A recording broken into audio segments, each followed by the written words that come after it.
In early 1945, World War II was nearing its end, with the Allies working together to put an end to the fighting that had devastated Europe. The main players in this final push were the Allied leaders, including Franklin D. Roosevelt from the United States, Winston Churchill from the United Kingdom, and Joseph Stalin from the Soviet Union.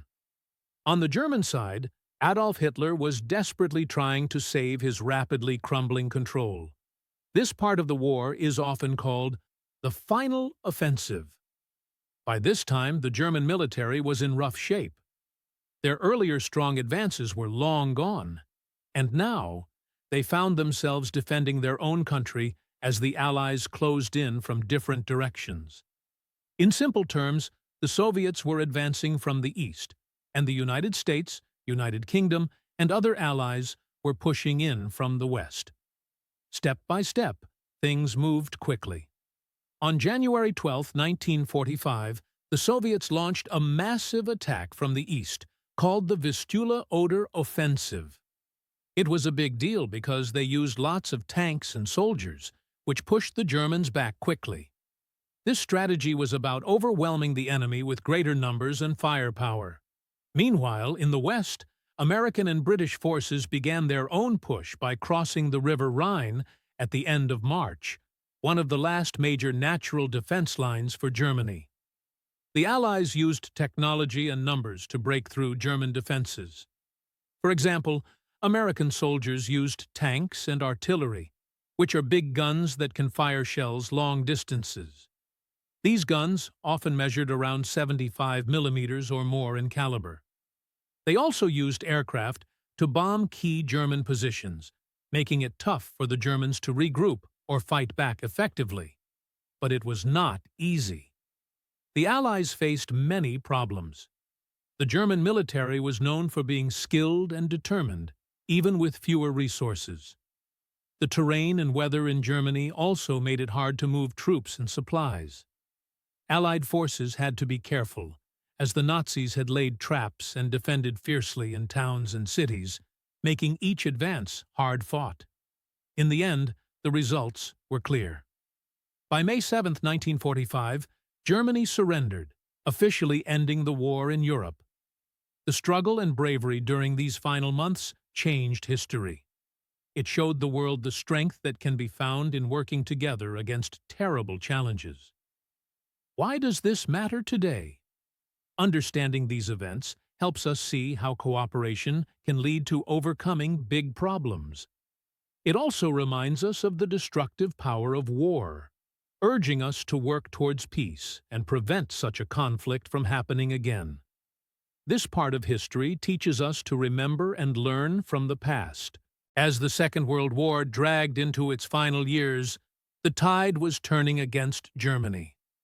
By 1945, the Allies, which included countries like the United States, the United Kingdom, and the Soviet Union, were closing in from all sides. They were determined to end the war with a German surrender, but not just any surrender. They wanted an unconditional one. This meant Germany had to agree to whatever the Allies decided, with no say in the terms. The key leaders pushing for this were Franklin D. Roosevelt from the United States, Winston Churchill from the United Kingdom, and Joseph Stalin from the Soviet Union.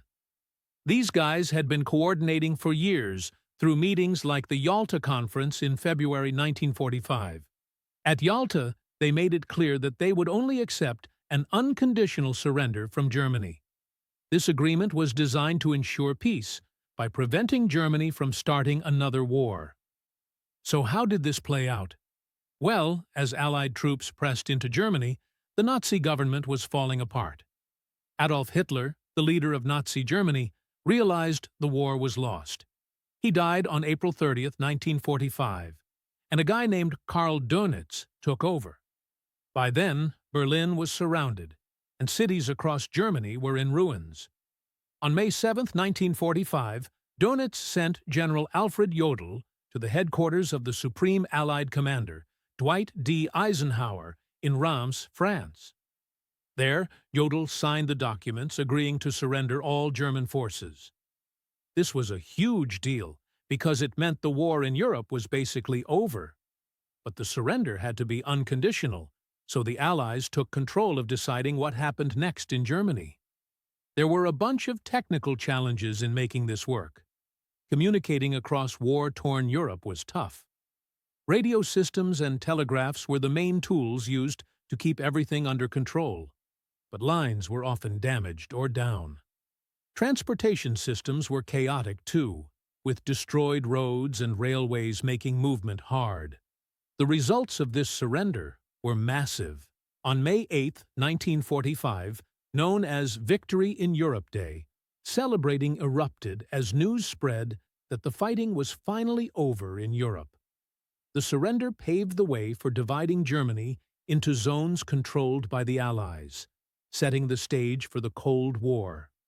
It also led to trials at Nuremberg, where top Nazi leaders were held accountable for war crimes. So why should we care about this today? This moment changed everything. It showed how nations can unite for peace and justice. The idea of an unconditional surrender was a way to end a conflict without leaving room for reopening old wounds. It reminds us that lasting peace sometimes means giving up control to create a better future for everyone.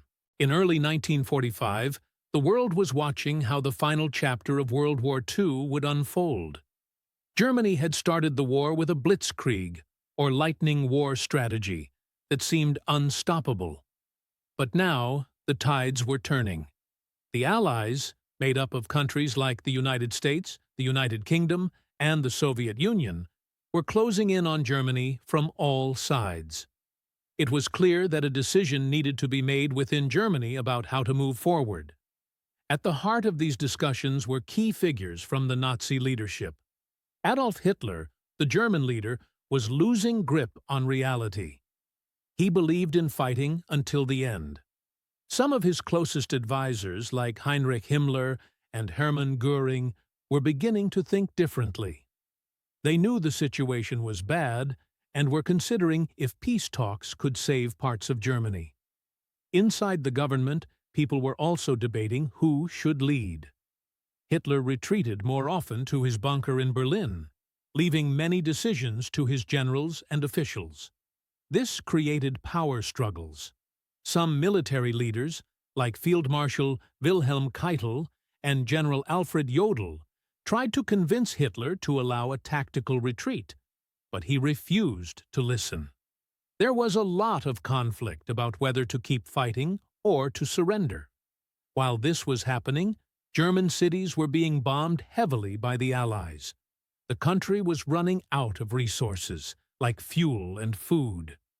German soldiers on the Eastern Front were facing a tough Soviet army that was making fast advances. On the Western Front, British, American, and French forces were moving in more and more. These military pressures made the situation even more urgent. The main challenge for Germany then was figuring out how to respond to all this pressure. Some leaders thought they could negotiate a peace deal with the Western Allies, hoping for a more lenient agreement. Others, fiercely loyal to Hitler's vision, believed they should fight on, no matter the cost. Unfortunately for Germany, these debates cost them precious time, and unity among leaders faded quickly.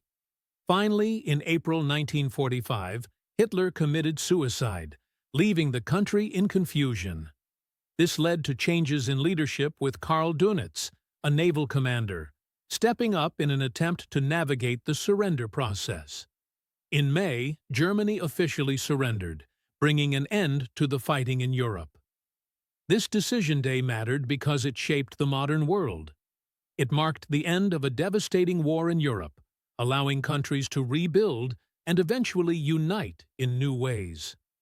Today, we can learn from this period how decisions made in times of crisis can affect the whole world, and how important it is for leaders to face reality and work together for the greater good. In early 1945, the end of World War II was finally in sight, but not without some intense final battles. For years, the Axis powers, led by Nazi Germany, had caused massive destruction across Europe. But by now, they were losing ground. The Allies, which included the United States, the United Kingdom, the Soviet Union, and others, were closing in from all sides. A few key people stood out in these last battles. On the German side, there was Adolf Hitler, who was becoming more erratic and desperate as defeat loomed. Commanders like General Dwight D. Eisenhower, leading the Western Allies, and Marshal Georgy Zhukov of the Soviet Union were pushing hard to finish the war. The story of these last battles ties together several events. In January 1945, the Soviet Union launched a major attack from the east. This was called the Vistula-Oder Offensive. It quickly got close to Berlin, the heart of Nazi Germany. On the western side, the Allies crossed the Rhine River in March, using makeshift bridges and very powerful aircraft support. This was a big deal because it was the last natural defense line of German territory. Many technical aspects played crucial roles. The Allies had incredible air power, with bombers like the Boeing B-17 Flying Fortress and the consolidated B-24 Liberator. They bombed German factories and supply lines to stop them from producing more war materials. The Allies also used tanks effectively. The American M4 Sherman was reliable, while the German Tiger I was heavily armored with a powerful 88mm gun, but was slow and consumed a lot of fuel. However, there were problems. On the German side, they were running low on supplies and fuel, making it hard for tanks and planes to function. The Allies faced challenges, too. The German army fought fiercely, using what resources they had. They also had to deal with displaced civilians and destroyed infrastructure, which made moving across the region tough. Despite these challenges, the Allies kept pushing. In April 1945, Soviet troops reached Berlin. The city saw some of the fiercest fighting, with street battles and heavy artillery bombardment. By April 30th, Adolf Hitler died, and German leaders soon surrendered unconditionally. On May 8, 1945, this surrender was officially acknowledged, marking the end of World War II in Europe. This matters to us today for many reasons. It showed the power of teamwork among countries working for a common goal. It also reminds us of the cost of war and the importance of striving for peace. The end of the war led to rebuilding efforts and the formation of the United Nations, aiming to prevent such conflicts in the future. Understanding these final battles helps us appreciate the long road to peace and the lessons learned that still guide us now. In May 1945, as World War II was coming to an end, something really important happened in a city called Reims, France. This was where Germany officially surrendered, marking a key turning point for Europe and the entire world. Let's break it down to understand what happened in this small city that changed history. By early 1945, Germany's situation was dire. Their cities were heavily bombed. They were losing ground on both the eastern and western fronts, and millions had died. Allied forces, which included the United States, United Kingdom, Soviet Union, and others, were closing in on Berlin. German leaders knew they couldn't win the war anymore. A few important people played big roles in this event. General Alfred Jodl was the main German representative. He was a high-ranking officer in the German army, tasked to make the surrender official. On the Allied side, General Dwight D. Eisenhower led the overall planning, although he himself wasn't at the signing. Representing him was his top deputy, General Walter Bedell Smith. Also present were Soviet General Ivan Susloparov and French General François Sévez. The signing happened on May 7, 1945, in a red brick school building in Reims that was being used as Eisenhower's headquarters. The room was pretty small, with a simple wooden table and some chairs. You might think it would have been fancy, but it was actually quite plain. Here's how it went down. At around 2:41 in the morning, everyone gathered in the room. General Jodl arrived and, after some brief discussions, signed a document called the Act of Military Surrender. This document spelled out that German military forces would stop fighting on May 8th at 11:01 p.m. The timing was crucial because it allowed word to spread for a synchronized stop to the fighting.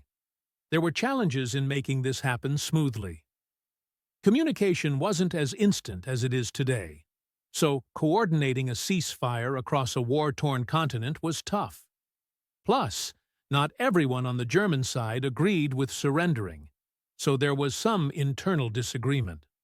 Once the document was signed, celebrations erupted across the world. In many countries, May 8th became known as Victory in Europe Day. People were overjoyed because it meant the war in Europe was finally over.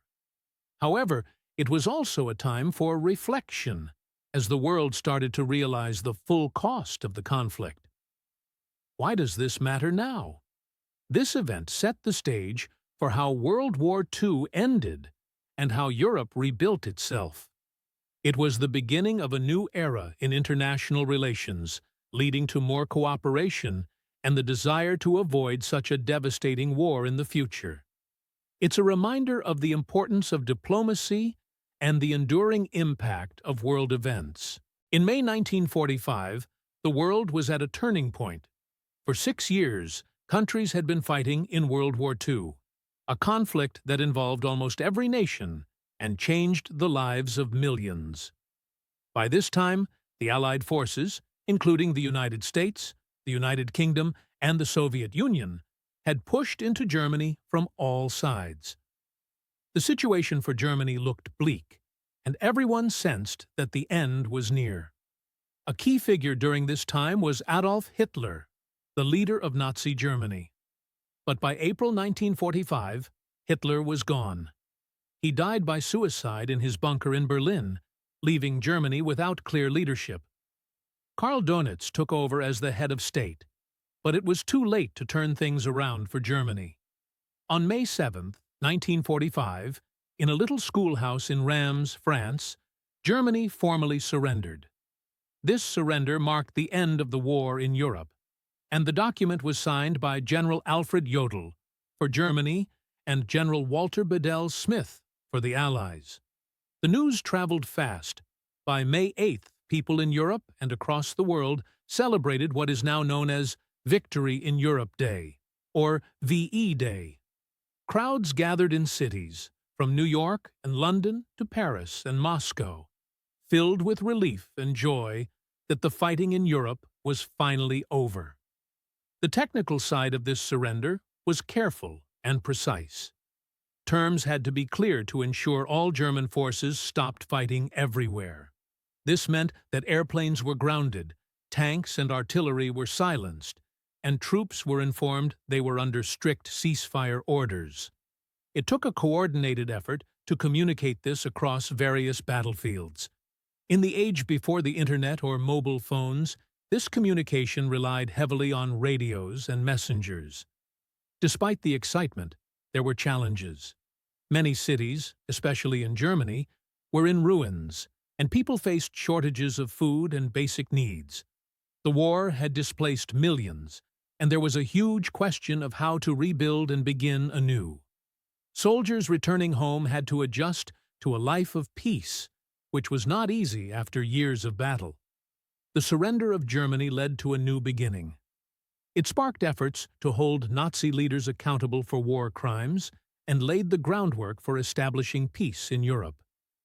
This moment also paved the way for the formation of the United Nations, an organization aimed at preventing such widespread conflict in the future. Why does this matter today? The end of World War II in Europe reminds us of the importance of peace and cooperation. It teaches us how quickly conflict can escalate, but also how nations can come together to resolve it. Understanding this history helps us value diplomacy and the work that goes into keeping peace worldwide. After World War II ended in 1945, Germany was left in ruins. Cities were destroyed, economies were shattered, and people were struggling to survive. But how did this once devastated country rebuild itself and become the thriving place it is today? Let's take a look at the story of Germany's path from ashes to reconstruction. In 1945, most of Germany was in chaos. The cities were bombed out, homes were destroyed, and people had no food or jobs. Allied forces, which included the United States, United Kingdom, Soviet Union, and France, occupied Germany. Their main goal was to make sure that Germany would never start a war again, but they soon realized that rebuilding the country was just as important. A key person in this effort was Konrad Adenauer, who became the first Chancellor of West Germany in 1949. He believed that cooperation with the Western Allies was the way to move forward. Adenauer worked with the United States Secretary of State, George Marshall, who had a big idea. This idea was called the Marshall Plan, and it meant the United States would provide money to help rebuild Europe, including Germany. The Allies decided to divide Germany into 4 zones, each controlled by one of the Allies: the United States, United Kingdom, Soviet Union, and France. Berlin, the capital city, was also divided. This meant that each ally was responsible for rebuilding their part of the country. The Western zones, controlled by the United States, United Kingdom, and France, eventually became West Germany. The Soviet zone became East Germany. One big challenge was feeding people and rebuilding homes. The Allies set up programs to provide food and materials. Rubble from destroyed buildings was cleared away, and factories started running again. The German people were key players in this, working hard to rebuild their lives and their country. The rebuilding process was not easy. There was a shortage of materials like steel, and money was tight. The Marshall Plan helped, but it was still a tough job. People were tired and frustrated, but they kept working together to get through the challenges. By the late 1950s, West Germany had transformed. It became known for its economic recovery, often called the Wirtschaftswunder, or economic miracle. New factories and businesses were producing goods, and people found jobs again. Schools and hospitals were rebuilt, and cities started to look modern and thriving. So, why does this matter today? Germany's recovery after World War II shows how people can rebuild and move forward, even when things seem impossible. It also highlights the importance of cooperation between countries to create peace and prosperity. Today, Germany is a leading country in Europe, known for its strong economy and democratic values. That's a big change from the ruins of 1945.